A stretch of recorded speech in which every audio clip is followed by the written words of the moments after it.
Les amis, bonjour. J'espère que votre dimanche démarre très bien. Regardez ce qui s'est passé du côté de Kuseri. Je vous ai parlé de ça hier. Samuel Eto'o accueilli et escorté comme un chef d'État partant de Djamena pour venir là-bas à Kuseri. Vous avez vu les images. Ces images parlent d'elles-mêmes. Samuel Eto'o, qui es-tu? Celui-là qu'on ne reconnaît pas sa popularité du côté du Cameroun, mais à l'extérieur est considéré ou bien traité comme un chef d'État. Bref, j'ai voulu partager ces quelques images avec vous. On switch du côté de Trabzonspor avec André Onana, qui hier est devenu en même temps joueur, en même temps gardien, en même temps passeur. Il manque seulement le but maintenant, ou bien les gars.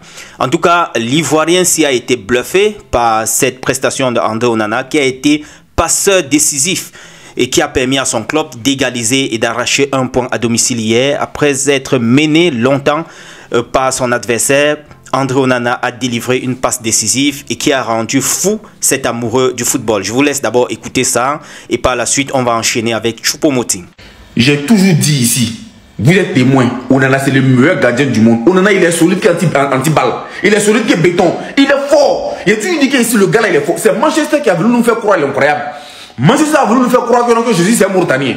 Manchester a voulu nous faire croire qu'André Onana est ivoirien. Le voilà. Le gars il fait des choses que les attaquants n'arrivent même pas à faire. Il fait des choses même que les joueurs n'arrivent même pas à faire. Lui, il est gardien, il est derrière. C'est lui qui fait ça. Tu es fort que Poutine, mon frère. Il a toujours dit ceci. Lui, c'est le meilleur gardien du monde. Il est fort que Buffon. Il est fort que Chesney. Il est fort que Testegen. En voilà des preuves. Voilà les gars, j'espère que vous avez vu. Qu'est-ce que vous dites de ce que cet Ivoirien a eu à déclarer? Il reconnaît les performances de André Onana. Voilà, contrairement à ce qu'on nous a vendu du côté de Manchester United durant tout ce temps. Je vous parlais de Choupo-Moting qui hier encore prouvé ses performances face au but.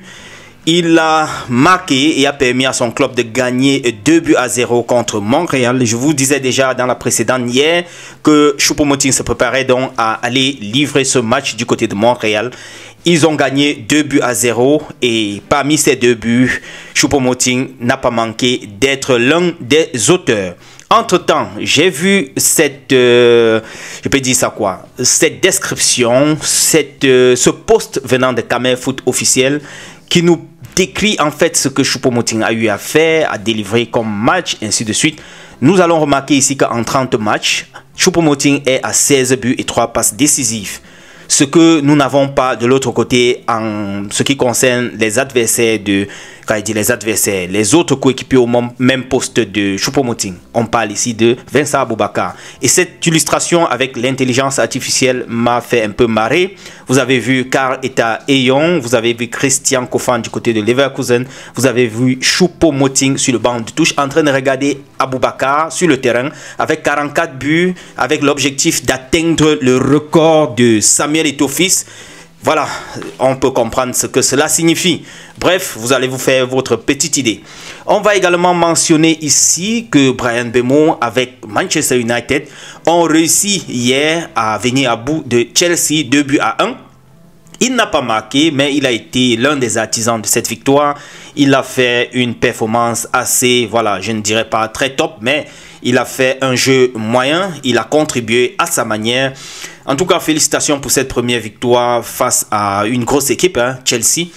On va terminer en mentionnant ici le but de Mbappé hier, le 7e en 6 matchs, toutes compétitions confondues pour cette saison-ci.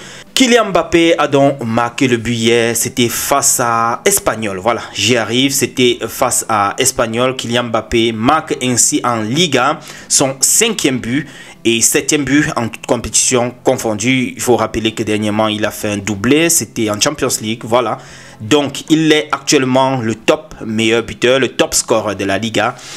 En attendant, on lui dit tout simplement félicitations les amis. Voilà tout ce que je voulais rapidement partager avec vous. On va se retrouver au courant de la journée s'il y a d'autres updates à partager avec vous. Sinon, on dit à demain. Bon début de semaine.